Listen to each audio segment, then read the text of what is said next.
Hello friends, ഇന്ന് വന്നിട്ടുള്ളത് chicken കറി കേട്ടോ. അപ്പോൾ മോളാണ് കേട്ടോ ഉണ്ടാക്കുന്നത്. അപ്പോൾ അതിലേക്ക് വേണ്ടത് എന്തൊക്കെയെന്ന് പറഞ്ഞാൽ വെളുത്തുള്ളി, ചെറിയ ഉള്ളി, അതുപോലെ ഇഞ്ചി എല്ലാം കൂടി പേസ്റ്റ് ആക്കിയത് കേട്ടോ. അപ്പോൾ 1.5 ടീസ്പൂൺ ഉപ്പിട്ട് കൊടുത്ത് അവൾ നന്നായിട്ട് ഇളക്കിയിരുന്നു. മോളാണ് കേട്ടോ ചിക്കൻ കറി വെക്കുന്നത്.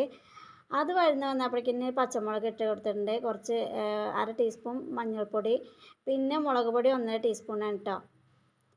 ഞാനാണെങ്കിൽ ചിക്കൻ മസാല,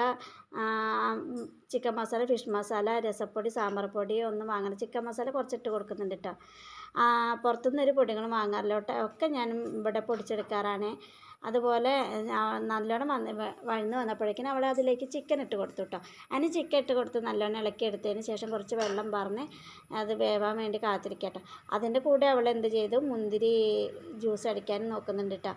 അങ്ങനെ അത് വെള്ളം വന്ന് വേവുന്ന വരുമ്പോഴേക്കിന് അതിൻ്റെ അടുത്ത് കറിവേപ്പില ഇല്ല കേട്ടോ. കറിവേപ്പിലയ്ക്ക് പകരം ഞാൻ എന്ത് ചെയ്തു, ഞങ്ങളുടെ വീട്ടിൽ ഇങ്ങനെ ഒരു ലീഫ് ഉണ്ട് കേട്ടോ. ഈ ലീഫ് ഇട്ട് കൊടുക്കേണ്ട. ലീഫ് എന്ന് പറഞ്ഞാൽ നമ്മൾ ബിരിയാണി, നെയ്ച്ചോറൊക്കെ ഉണ്ടാക്കുമ്പോൾ അതിലേക്ക് നമ്മൾ ദമ്മിടുമ്പോൾ ഈ ഇല ഒന്ന് ഇട്ട് കൊടുത്താൽ നല്ലൊരു മണം കേട്ടോ. ഇല അവളങ്ങനെ മുന്തിരി ജ്യൂസ് അടിക്കാൻ നിൽക്കുന്നുണ്ട് കേട്ടോ. മുന്തിരി ജ്യൂസ് ആകുമ്പോഴേക്കും ഇവിടെ നല്ല മഴ പെയ്യുന്നുണ്ട്. ഞാൻ പറഞ്ഞു മോളെ ഒന്ന് ഫ്രിഡ്ജിൽ വെക്കേണ്ടതെന്ന്. അവളത് നന്നായിട്ട് അരിച്ചെടുത്ത് അവൾ ഫ്രിഡ്ജിൽ കൊണ്ടുപോയി വെക്കുന്നുണ്ട് കേട്ടോ. ഫ്രിഡ്ജിലല്ല, ഫ്രീസറിലാട്ടോ.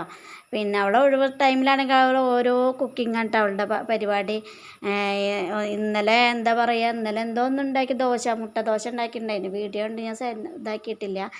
അങ്ങനെ ഞാൻ വെറുതെ ഇരിക്കുമ്പോൾ അവൾക്ക് തോന്നുന്ന ഓരോരോ കാര്യങ്ങളാട്ടോ. അപ്പോൾ ഞങ്ങളിങ്ങനെ ഭക്ഷണം കഴിക്കുമ്പോൾ ഞങ്ങൾ എന്താ പറയുക, ചെറിയ പാത്രത്തിൽ ചോറ് വിളമ്പുന്നതെന്ന് വെച്ചാൽ പഴമക്കാർ ഇതുപോലെ കാരണന്മാർ പിന്നെ മരിച്ചു പോയിട്ടുണ്ട്, അവർക്ക് വേണ്ടിയിട്ടാണെന്ന് പറഞ്ഞ് അങ്ങനെ ആ ഒരു ശീലങ്ങൾ ഞാൻ ഇപ്പോഴും മറന്നിട്ടില്ല കേട്ടോ. മോളാണെങ്കിലും തന്നെ, മോളാണ് ആദ്യം ഫുഡ് കഴിക്കണമെന്നുണ്ടെങ്കിൽ അവൾ ഇങ്ങനെയൊക്കെ ചെയ്ത് വെക്കാറുണ്ട് കേട്ടോ.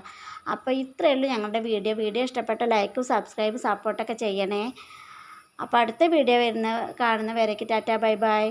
അവൾ ഫുഡ് സൂപ്പറാന്നൊക്കെ പറയുന്നുണ്ട് കേട്ടോ, അവൾ തന്നെ വെച്ചതായത് കൊണ്ടേ. പക്ഷേ അവൾ മീൻകറി ഇതൊക്കെ വെക്കാറുണ്ട് കേട്ടോ, ഒക്കെ അടിപൊളിയായിട്ടുണ്ട്. അവൾ സിനിമ കണ്ടുകൊണ്ടാട്ടോ ഭക്ഷണം കഴിക്കണേ. പുറത്ത് നല്ല മഴയുണ്ട്. Okay, bye.